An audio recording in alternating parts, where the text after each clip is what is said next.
Social media पर एक video viral होती है जिसमें साफ दिख रहा था कि कैसे एक लड़की जिसके चेहरे पर तिरंगे की पेंटिंग बनी है उसे गोल्डन टेम्पल में घुसने नहीं दिया जाता। और जब रोकने वाले से उसने पूछा कि क्या ये हिंदुस्तान नहीं है तो उसने कहा नहीं, ये पंजाब है। इंडिया नहीं है, ये पंजाब इंडिया नहीं है। करिए रिकॉर्डिंग से क्या आता है। ऐसे ही कुछ सिमिलर इंसिडेंट्स हमें देखने के लिए मिलते हैं यूके और कनाडा के इंडियन एम्बेसीज में, जहां खालिस्तान के सपोर्टर्स प्रो खालिस्तानी नारे लगाते हुए जाते हैं और वहां लहराते तिरंगे को नीचे उतारकर खालिस्तान का झंडा लहरा देते हैं। 23 फरवरी 2023 अजनाला पुलिस स्टेशन में हजारों की तादाद में अमृतपाल सिंह के सपोर्टर्स हाथों में हथियार लिए जाते हैं और वायलेंट एक्टिविटीज को अंजाम देते हैं। उनकी डिमांड ये थी कि उनके एक साथी जिसका नाम लवप्रीत सिंह है, जिसे पुलिस ने किडनैपिंग के मामले में अरेस्ट किया है, उसे रिहा किया जाए और अमृतपाल सिंह और उसके सपोर्टर्स के अगेंस्ट में जितनी भी एफआईआर दर्ज है उसे हटाया जाए। इतनी बड़ी भीड़ और वायलेंस को देखने के बाद मजबूरन पुलिस को अपने कदम पीछे लेने पड़ते हैं और लवप्रीत सिंह को रिहा करने की मांग को सुनना पड़ता है। अमृतपाल सिंह, जो नाम शायद आज से कुछ महीनों पहले तक हम में से कईयों ने सुना भी नहीं था, वो आज खालिस्तान मूवमेंट का एक ब्रांड एम्बेसडर बन चुका है और उसके एक इशारे पर उसके सपोर्टर्स कुछ भी करने के लिए तैयार हो चुके हैं। अमृतपाल सिंह को लेकर पंजाब के मुख्यमंत्री और इंडियन एजेंसीज का यह तक मानना है कि उसे आईएसआई के द्वारा ट्रेनिंग दी गई है और अमृतपाल सिंह को अवतार सिंह खांडा, जो यूके बेस्ड एक खालिस्तानी टेररिस्ट है, उसका एक खास एसोसिएट बताया जाता है। और यह भी माना जाता है कि अमृतपाल सिंह की जो भी पॉपुलैरिटी है उसके पीछे अवतार सिंह का हाथ है। अवतार सिंह खांडा बाबर खालसा इंटरनेशनल, जो कि एक टेररिस्ट ऑर्गेनाइजेशन है, उसका एक मेन मेंबर बताया जाता है। और हिंदुस्तान टाइम्स की ये रिपोर्ट के हिसाब से ये तक माना जाता है कि अमृतपाल सिंह को ट्रेनिंग के लिए जॉर्जिया भेजने का काम अवतार सिंह खांडा ने ही किया था। अमृतपाल सिंह कितने बड़े लेवल पर चीजों को अंजाम दे रहा है, इसका अंदाजा हम इस बात से लगा सकते हैं कि रिसेंट में जब पुलिस ने उसके एक सेंटर में रेड मारी तो वहां उन्हें बहुत सारी राइफल्स, गन्स, ग्रेनेड्स और एक्सप्लोजिव्स मिले। लेकिन सवाल तो अभी वही है कि ये सब शुरू कैसे हुआ और सिख कम्युनिटी, जिसका ग्राउंड लेवल पर और आर्मी में हमेशा एक बहुत बड़ा योगदान रहा है, उन पर ये सारे सवाल क्यों खड़े हो रहे हैं। अकाली दल, जो कि पंजाब का एक संगठन है जिसका मेन एम है पंजाब को सेंट्रल गवर्नमेंट से राइट्स दिलाना, उसके लीडर तारा सिंह ने 1950s में एक मूवमेंट चालू करी थी जिसका नाम था पंजाबी सुबह मूवमेंट। इस मूवमेंट का मेन एम था पंजाब को सेंट्रल गवर्नमेंट से राइट्स दिलाना और पंजाब को नॉर्दर्न पार्ट ऑफ इंडिया में एक पंजाबी स्पीकिंग स्टेट दिलाना। पहले तो गवर्नमेंट ने इस मांग को खारिज कर दिया, लेकिन आगे चल के 1966 में पंजाब रीऑर्गेनाइजेशन एक्ट के तहत इस मांग को स्वीकार कर लिया गया और पंजाब को एक इंडिविजुअल स्पीकिंग स्टेट घोषित कर दिया गया। पंजाब रीऑर्गेनाइजेशन एक्ट के बाद रवि, ब्यास और सतलज जैसे रिवर्स के बीच में कनाल सिस्टम इंस्टॉल किया जाता है, जिसके बाद इनका ज्यादातर पानी हरियाणा और राजस्थान में जाने लगता है। इससे होता तो कुछ नहीं है, लेकिन पंजाब को सिर्फ और सिर्फ अब इनके पानी का 23% शेयर मिल रहा था। इसके बाद पंजाब के जो फार्मर्स हैं उनमें मेजर प्रोटेस्ट देखने के लिए मिली और उन्हें ये चीज फील हो गई थी कि उनके साथ डिस्क्रिमिनेशन हो रहा है। लेटर ऑन जब चंडीगढ़ को पंजाब और हरियाणा के बीच एक कॉमन कैपिटल बना दिया जाता है तो इस चीज को लेकर सिख कम्युनिटी में कई सारे लोगों को गुस्से की भावना फेस करनी पड़ती है। और जब अकाली दल 1972 के पंजाब इलेक्शंस को हार जाता है तो पॉलिटिकल अपील को वापस पाने के लिए ये लोग आनंदपुर साहिब रेजोल्यूशन चालू करते हैं। इस रेजोल्यूशन के तहत अकालियों की 13 मांगे थी। इनमें से एक सबसे कंट्रोवर्शियल डिमांड थी, जो थी एक सेपरेट सिख स्टेट का होना और इस स्टेट को पावर और अथॉरिटी सेंट्रल गवर्नमेंट से प्रोवाइड की जाए, जैसे कि कश्मीर के केस में है। 1971 के बाद ये जो खालिस्तान का ख्याल है ये नॉर्थ अमेरिका और यूरोप के सिख्स में भी काफी पॉपुलर होने लगा। और ये वही साल था जब दविंदर सिंह परमार और जगजीत सिंह चौहान इंडिया से यूके माइग्रेट हो जाते हैं और वहां जाकर खालिस्तान की जो आइडियोलॉजी है उसको स्प्रेड करने का काम करते हैं। लंदन में एक प्रेस कॉन्फ्रेंस के दौरान ये दोनों आपस में मिलते हैं और खालिस्तान के ख्याल को दुनिया के सामने रखते हैं। ये बताते हैं कि ये जो नया स्टेट होगा इसके अंदर हिमाचल प्रदेश, पंजाब, हरियाणा और राजस्थान का भी कुछ पार्ट इंक्लूड होगा। शुरू में तो काफी सारे सिख्स ने इनको अपोज किया, लेकिन ये रुके नहीं और अपना काम आगे जारी रखा। 1971 की इंडो पाकिस्तान वॉर के बाद Chauhan as a guest Pakistan जाते हैं और ननकाना साहिब सहित और सारे जितने भी पाकिस्तान में हिस्टोरिकल गुरुद्वाराज हैं उनको विजिट करते हैं। 1980 में चौहान लंदन वापस जाते हैं और वहां खालिस्तान की ऑफिशियल अनाउंसमेंट करते हैं। सिमिलर अनाउंसमेंट बलबीर सिंह संधू अमृतसर में भी करते हैं और इसी के साथ चौहान एक बिल्डिंग जिसको वो खालिस्तान हाउस के नाम से बुलाते थे, वहां पर रहकर खालिस्तानी स्टैम्प्स, डॉलर्स और बहुत सारी चीजें जो एक कंट्री के लिए यूज में आती है उसे इशू कर देते हैं। इन सभी चीजों के दौरान चौहान कॉन्स्टेंटली कनेक्शन में था जरनैल सिंह भिंद्रावाले के। जरनैल सिंह भिंद्रावाले एक ऐसा नाम जो इस समय तक पंजाब में काफी उभार मार रहा था। जिस तरह से वो सिख कम्युनिटी के राइट्स के लिए लड़ता था, उनके स्टैंड लेता था, इस वजह से वो वहां के यूथ और वहां की कम्युनिटी के बीच में एक लीडर के जैसे उभर के आ रहा था और इसकी मेन मांग थी खालिस्तान। 1982 अकाली दल और भिंद्रावाले साथ आ जाते हैं और शुरू करते हैं एक ऐसी मूवमेंट जो आगे चल के पंजाब को एक अंधेरे कुएं में ढकेलने वाला था, धर्म युद्ध मोर्चा। हजारों की तादाद में लोग इसके समर्थन में आते हैं, ये सोचकर कि चंडीगढ़ के इशू को सॉल्व करने का और रिवर वाटर इशू को सॉल्व करने का ये सबसे सही तरीका है। और यही वो साल था जब दिल्ली में दिल्ली एशियन गेम्स होने वाले थे।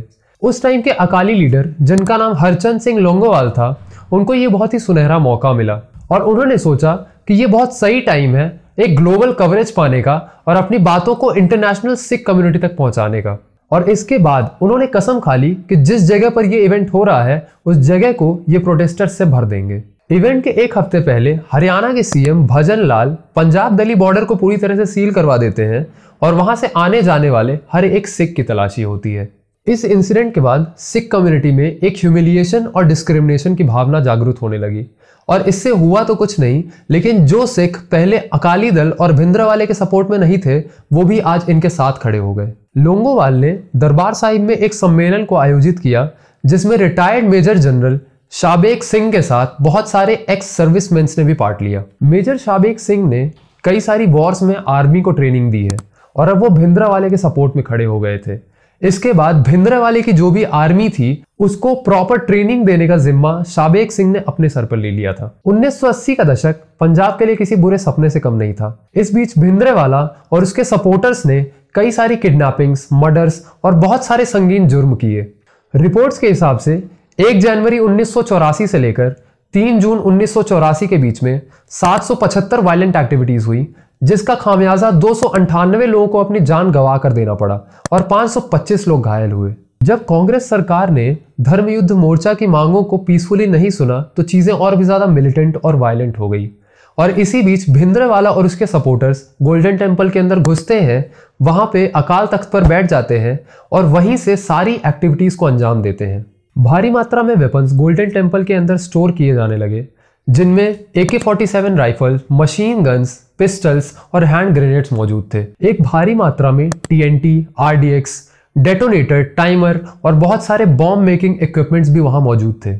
उस समय की प्रधानमंत्री इंदिरा गांधी ने 1 जून 1984 को एक ऑपरेशन लॉन्च किया जिसका मेन मोटिव था भिंद्रावाले और उसकी आर्मी को गोल्डन टेम्पल से बाहर निकालना और इस ऑपरेशन का नाम रखा गया ऑपरेशन ब्लू स्टार। धर्म युद्ध मोर्चा की शुरुआत से लेकर और ऑपरेशन ब्लू स्टार के खत्म होने तक खालिस्तानी मिलिटेंट्स ने 165 निरंकारी सिख और हिंदुओं को मार डाला था और साथ ही साथ 39 सिख जो भिंद्रावाले और उसकी आर्मी के विरोध में थे उन्हें भी मौत के घाट उतार दिया गया। जब भिंद्रावाले और इंडियन गवर्नमेंट के बीच में नेगोशिएशन फेल हो गया तो इंदिरा गांधी ने BSF, पंजाब पुलिस और इंडियन आर्मी के साथ मिलकर यह फैसला लिया कि अब ऑपरेशन ब्लू स्टार को अंजाम देने का समय आ गया है। 3 जून 1984 को लेफ्टिनेंट जनरल कुलदीप सिंह बरार, जो कि खुद एक सिख थे, वो अपनी पूरी आर्मी के साथ गोल्डन टेम्पल को चारों तरफ से घेर लेते हैं। ऑपरेशन शुरू होने से पहले जनरल बरार ने अपने सोल्जर्स को यह स्टेटमेंट भी दिया था कि the action is not against the Sikhs और the Sikh religion, it is against terrorism. If there is anyone amongst them who have strong religious sentiments or other reservations and do not wish to take part in the operation, he can opt out and it will not be held against him. दोनों गुटों में काफी देर तक जंग होने के बाद अंत में इंडियन आर्मी ने अकाल तख्त पर बॉम्ब गिराकर भिंद्रावाले को मौत के घाट उतार दिया और इस इंसिडेंट के बाद गोल्डन टेम्पल को भारी नुकसान पहुंचता है, जिसकी वजह से सिख कम्युनिटी के लोगों के रिलीजियस सेंटिमेंट्स हर्ट हो जाते हैं। सिख कम्युनिटी के लोगों में गवर्नमेंट को लेकर एक गुस्से की भावना आ गई थी और इसके बाद पंजाब मानो एक भयानक रूप ले चुका था। लोग सड़कों पर उतर आए थे, मारपीट, दंगे फसाद, औरतों के साथ रेप्स जैसी एक्टिविटीज होने लगी थी। इस इंसिडेंट के बाद 31 अक्टूबर 1984 को इंदिरा गांधी की हत्या कर दी जाती है उन्हीं के 2 सिख बॉडीगार्ड के द्वारा, जिनका नाम था सतवंत सिंह और कहर सिंह। दीप सिंह संधू, जो कि एक एक्टर और एक ऐसी ऑर्गेनाइजेशन के हेड है जिसका एम हमेशा पंजाब को सेंट्रल गवर्नमेंट से राइट्स दिलाना था, और इस ऑर्गेनाइजेशन का नाम था वारिस पंजाब दे, और इनका 2020 की फार्मर प्रोटेस्ट में भी एक बहुत बड़ा योगदान रहा है। और अमृतपाल सिंह से इनके काफी गहरे कनेक्शंस थे। जब दीप सिंह संधू की एक कार एक्सीडेंट में डेथ हो जाती है तो 29 सितंबर 2022 को अमृतपाल सिंह को वारिस पंजाब दे का एक नया हेड बना दिया जाता है और इस चीज को ऑफिशियली अंजाम देने के लिए पंजाब के रोड़े गांव जो कि मोंगा जिले में है वहां एक दस्तरबंदी सेरेमनी ऑर्गेनाइज की जाती है। और ये चीज बहुत ही ज्यादा स्ट्रेटेजिकली प्लान की गई थी क्योंकि इस दस्तरबंदी सेरेमनी में अमृतपाल सिंह ने कई सारी स्पीचेस दी जिसमें उसने प्रो खालिस्तानी नारे लगवाए और यही वो टाइम था जहां से उसकी पॉपुलैरिटी आसमान छूने लगी थी। जिस इंसान को आज से 6 महीने पहले तक कोई भी नहीं जानता था वो आज एक सोशल मीडिया सेंसेशन बन चुका था। इस सेरेमनी के बाद लोगों ने अमृतपाल को भिंद्रावाले 2.0 के रूप में देखना शुरू कर दिया क्योंकि जिस हिसाब से उसकी वेशभूषा थी, उसके बात करने का तरीका था, उसके विचार थे, सब कुछ 1984 के उस दर्दनाक हादसे की याद दिला रहे थे। अमृतपाल सिंह का इन्फ्लुएंस इस कदर बढ़ चुका था कि उसके एक कहने पर उसके सपोर्टर्स कुछ भी करने के लिए तैयार हो चुके थे। अमृतपाल सिंह के सपोर्टर्स उससे इस कदर इन्फ्लुएंस हो चुके हैं कि उसके एक कहने पर वो कुछ भी कर सकते हैं। इसका एक एग्जाम्पल हमने अजनाला इंसिडेंट में देख ही लिया है जहां हजारों की तादाद में उसके सपोर्टर्स उसके एक कहने पर पुलिस स्टेशन के सामने जमा हो गए। रिसेंट एक इंटरव्यू में अमृतपाल सिंह ने यह तक कह डाला कि अगर उसे रोकने की कोशिश की गई तो जो हाल इंदिरा गांधी का हुआ था वही हाल हमारे होम मिनिस्टर अमित शाह का होगा। इन सभी चीजों को मद्देनजर रखते हुए मार्च 2023 में अमृतपाल सिंह के खिलाफ देश की शांति को भंग करने और गैर कानूनी हथियार रखने के जुर्म में एक वारंट इशू होता है, जिसके बाद अप्रैल 2023 में अमृतपाल सिंह को रोड़े गांव में पंजाब पुलिस के द्वारा अरेस्ट कर लिया जाता है। हम सबको भी ये चीज़ ध्यान रखनी चाहिए कि न्यूज़ में, सोशल मीडिया में और इंटरव्यूज़ में शायद पूरी सच्चाई नहीं दिखती और हमें ये चीज़ ध्यान रखनी चाहिए कि क्या जो चीज़ें हमें डेली लाइफ में इन्फ्लुएंस कर रही हैं वो उस लायक हैं भी या नहीं, क्योंकि हमारे देश और हमारे समाज का ध्यान रखना हमारी जिम्मेदारी है। आपके जो भी विचार हैं हमें कमेंट सेक्शन में ज़रूर बताइएगा और अगर आपको ये वीडियो अच्छी लगती है तो वीडियो को लाइक करिए, चैनल को सब्सक्राइब करिए और इस वीडियो को जितना ज़्यादा से ज़्यादा हो सके शेयर करिए। धन्यवाद।